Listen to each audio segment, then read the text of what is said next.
안녕하세요. 뉴욕 시그널의 크리스 정입니다. 생성 AI 기술이 새로운 레벨로 진입을 하고 있습니다.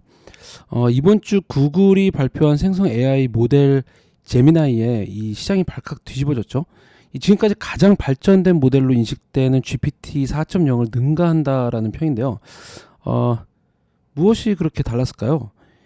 이 제미나이의 가장 큰 차이점은 바로 이 최초의 멀티모달 특화 AI라는 데 있습니다.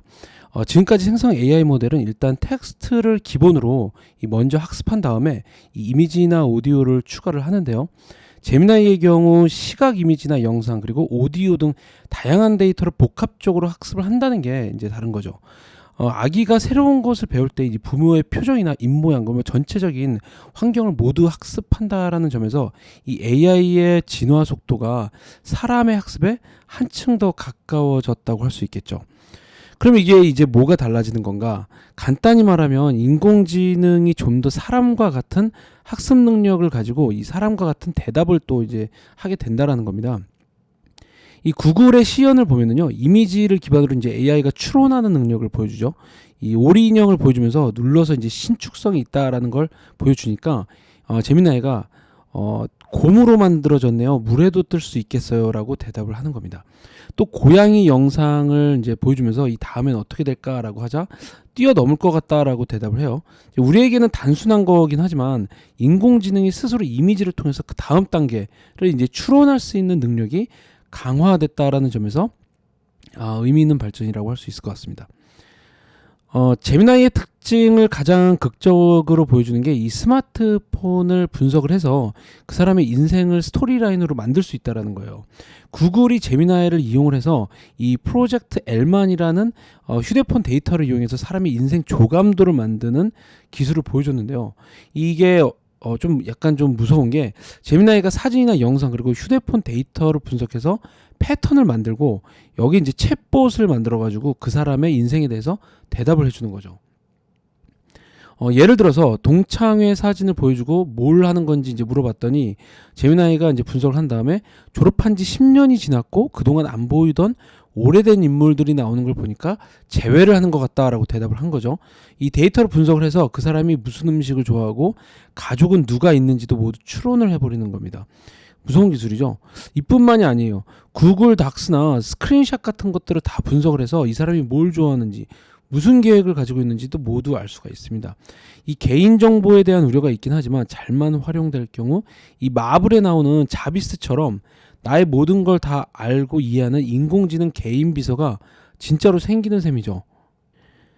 제미나이의 무서운 점은요, 인간의 학습 능력을 능가하기 시작했다라는 겁니다. 구글에 따르면 제미나이는 현존하는 가장 발전된 인공지능 모델인 GPT 4.0을 능가하는데요. 특히 수학, 물리학, 역사, 법률, 의학이나 윤리 등 이제 57개의 과목을 조합을 해서 지식과 문제 해결 능력을 테스트하는 MMLU, 그러니까 대규모 다중작업 언어 이해라는 테스트에서 90.0의 점수를 획득을 합니다. 최초로 인간 전문가를 능가하는 수준이죠. 이 수학 능력이나 코드 작성 능력은 GPT 4.0을 크게 뛰어넘었고요. 대학 수준의 아주 복잡한 추론도 가장 뛰어난 점수를 받았습니다. 여러모로 이제 생성 AI 기술을 진보시켰다고 할 수 있겠죠. 물론 GPT 4.0보다 훨씬 월등한 기술은 아닙니다. 점수도 보시다시피 거의 뭐 차이가 별로 안 납니다. 특히 GPT 4.0이 9개월 전에 공개됐다라는 점을 감안하면 더더욱 말이죠. 하지만 여전히 이 제미나이는 생성 AI 기술 측면에서 지금 당장 시장을 선도하는 기술인 것은 분명합니다. 시장 입장에서는 제미나이는 구글이 생성 AI 혁명에서 알파벳이 뒤처지지 않고 시장을 주도하는 가장 앞선 기업 중 하나임을 다시 한번 확인했다라는 점에서 큰 안도감을 선사했다라는 평이에요. 이 제미나이에 대한 월가의 반응은 그다지 뜨겁지는 않습니다. 기술적으로 제미나이에 대한 평가는 어느 정도 임팩트를 주고는 있긴 하지만 월가에서는 이 반응이 나오지는 않고 있어요. 하지만 긍정적인 점은 구글이 발표한 AI 관련 행사 중에서는 가장 긍정적이라는 거죠. 사실 그동안 구글이 이 생성 AI 발표 행사를 여러 번 했는데 언제나 오픈 AI의 뒤를 쫓아서 급하게 마련한 행사다라는 인식이 좀 있었죠. 실제로 지난 2월 이제 처음 바드를 선보였을 당시가 대박이었는데 그때 당시 인공지능 이제 답변에 오류도 있었고 그러면서 행사 하루 만에 1,000억 달러의 손실을 본 경우도 있었죠. 일단 미 최대은행 JP모건의 의견을 보면요, 행사장 당시의 업계는 기술이 아직 완성되지 않았고 발표 시기도 적절하지 않았다라는 이유로 하품을 했다고 하죠. 그러니까 뭐 지루했다라는 거겠죠. 챗 GPT가 발표하면 이제 열광하는 업계 분위기와는 좀 완전 반대라고 할 수 있을 텐데, 하지만 JP모건은 어쨌든 구글의 생성 AI에 대한 기술의 진전을 바라보는 거는 참 고무적이다라고 썼어요. 그리고 제미나이가 멀티모달의 이제 최적화된 모델이라는 점에서 이 점을 또 주목을 하는데요. 2024년부터 이 제미나이가 구글의 검색, 광고, 크롬, 이제 듀엣 AI로 이제 확장되면서 생성 AI 2년 차에 이제 구글에게는 중요한 전환점이 될 수 있다라고 봤습니다. 그리고 제미나이가 현재 버전 1.0이라는 것도 중요하죠. 이제 시작이라는 겁니다. 실제로 구글은 2024년에 제미나이가 더 많은 기능이 추가되고 확장될 것이다 라고 발표를 했는데요. 뭐 완전히 공개되지 않은 최고 모델이 울트라도 감안을 하면 기대는 확실히 있습니다.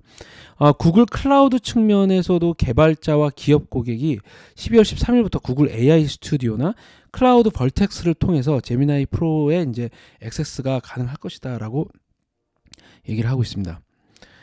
JP모건은요, 구글의 알파벳이 인공지능 시대의 이제 확실한 주요 수혜자가 될 것이다라고 판단을 하고 있죠. 뭐 일단 펀더멘탈이 견고하고 광고 측면에서도 이제 점점 TV에서 온라인으로 전환되는 추세에 이제 수혜를 계속 받을 것이다라고 보고 있습니다. JP모건은요, 알파벳에서 12개월 목표가 주당 $150를 제시를 했는데요. 2025년 미래 주당 순이익 전망치 8.03달러의 주가 배수 19배를 적용을 했습니다. JP모건은요, 알파벳이 이제 글로벌 광고 시장에서 3분의 1을 차지할 정도로 이제 뭐 지배적인 위치를 가지고 있는 기업, 그리고 강력한 마진을 바탕으로 매출과 순이익이 성장하고 있는 S&P 500의 엄청난 지분을 차지하고 있는 몇 안 되는 기업이다라는 점에서 S&P 500 시장 지수보다는 프리미엄으로 거래가 되어야 한다라는 주장입니다. 그리고 이제 뱅크 오브 아메리카 역시 비슷한 의견이에요.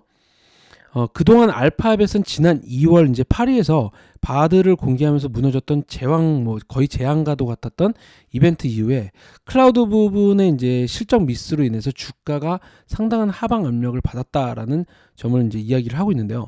하지만 이번에 이제 GPT를 능가하는 생성 AI 모델, 이제 제미나이를 공개함으로써 소비자 검색 부분 그리고 클라우드 부분이 모두 모멘텀을 받을 수 있을 것이다라는 분석입니다.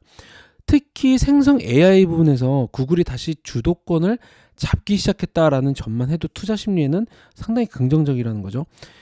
뱅크 오브 아메리카는 목표가 $149를 제시를 하면서 이번 이벤트가 2024년 1분기 구글의 주가에는 긍정적일 것이다 라고 전망을 했습니다.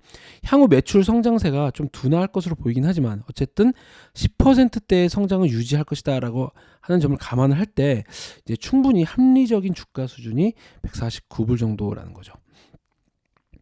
뭐 물론 리스크는 여전히 다 있습니다. JP모건의 경우에는요, 인공지능과 광고 그리고 이제 클라우드 부분에 이제 경쟁이 너무 치열해질 수 있다라는 건데요. 여기에는 이제 인재 유출과 같은 위험도 있고요. 또 이제 생성 AI 경쟁이 너무 과열돼서 과도한 자본 지출, 너도 나도 막 이제 투자를 너무 많이 하면서 발생할 수 있는 위험도 있죠. 이거는 이제 그대로 마진 압박으로 다가올 수 있는 이제 부분이니만큼 잠재적 위험으로 인식이 됩니다. 여기에다 인공지능을 둘러싼 규제 위험도 있다고 할 수 있겠죠. 뱅크 오브 아메리카 같은 경우는요, 첫 번째로 여전히 이제 글로벌 경제가 어떻게 될지 모른다는 불확실성이 크다라는 점을 꼽았어요. 우크라이나나 이제 이스라엘 전쟁 같은 지정학적 리스크도 있죠. 이거는 광고 지출에 영향을 줄 수 있는 부분이니만큼 알파벳에게는 치명적입니다. 검색 시장에서 이제 LLM의 이제 통합이 생각보다 오래 걸릴 수도 있다라는 점을 꼽았는데요. 아직까지 생성 AI가 이제 검색 부분에서 구글에게 과연 혜택을 줄 수 있을 것인가? 시장 최대 지배자인 구글에 과연 수혜가 될 것인가 아닌가에 대한 논쟁이 좀 있죠. 이 뱅크 오브 아메리카와 JP모건이 공통적으로 지금 리스크라고 지적한 부분은 바로 정부 규제하고요, 생성 AI의 과도한 투자로 인한 자본 지출의 증가입니다. 그만큼 향후 이제 실적을 보실 때 자본 지출이 얼마나 나오는지 그리고 거기에 따른 잉여 현금 흐름의 추이도 주시하셔야 될 데이터가 될 것으로 보입니다. 이제 월가 투자 리서치 기업 LSEG, 예전에 레피니티브였죠. 이 LSEG에 따르면 알파벳에 대한 전반적인 점수는 10점 만점에 9점을 부여를 했습니다. 어닝은 10점 만점에 7점을 받았고요. 최근의 실적이 좀 실망스러운 부분이 있긴 하지만 지금부터 내년까지 실적이 개선될 것이란 기대가 있고 매출 역시 올해 8% 성장 전망에서 지금은 20%로 개선될 것이다 라는 점이 긍정적이라고 할 수 있겠죠. 펀더멘털에 대해서는요 10점 만점에 10점을 부여를 했습니다. 수익성과 부채 현황 그리고 이제 어닝 퀄리티에서 모두 우수한 점수를 받았고요. 반면에 밸류에이션은 4점으로 미래 수익 대비 20배의 주가 배수가 약간은 지금 부담스럽다라는 평가를 내렸습니다. 이제 반면에 투자 위험도에 대해서는요 10점 만점에 10점을 이제 부여를 했어요. 왜냐하면 수익성과 변동성 측면에서 투자하기 가장 안전한 기업이다라는 점을 꼽았죠. 최근 가격 추세 역시 굉장히 좋습니다. 10점 만점에 9점을 받았는데요. 올해 약 이제 47%를 상승하면서 견고한 상승세를 기록했죠. 다만 내부자 거래에 대해서는 지금 부정적이에요. 1점입니다. 왜냐하면 최근 이제 순다르 피차이 CEO를 비롯해서 임원들이 지금 주식을 올해 내내 뭐 지속적으로 좀 팔고 있는 상황이죠. 그래서 지금 분기 매도 규모만 2천만 달러 정도에 달하고 있어서 그다지 긍정적으로 보기는 어려운 것으로 보입니다. 네, 오늘은 제미나이를 공개한 구글의 알파벳에서 알아봤는데요. 생성 AI 군비 경쟁이 이제 더 치열해지고 있죠. 미래를 주도할 기술에 대한 이제 극심한 경쟁이 시장에 과연 긍정적일지 혹은 과도한 지출로 인한 마진의 하락이 이들을 압박할지 알 수 없습니다. 인공지능 기술이 미래를 어떻게 바꿀지 뭐 기대가 되기도 하고 우려가 되기도 하는 것과 같은 것 같습니다. 네, 감사합니다.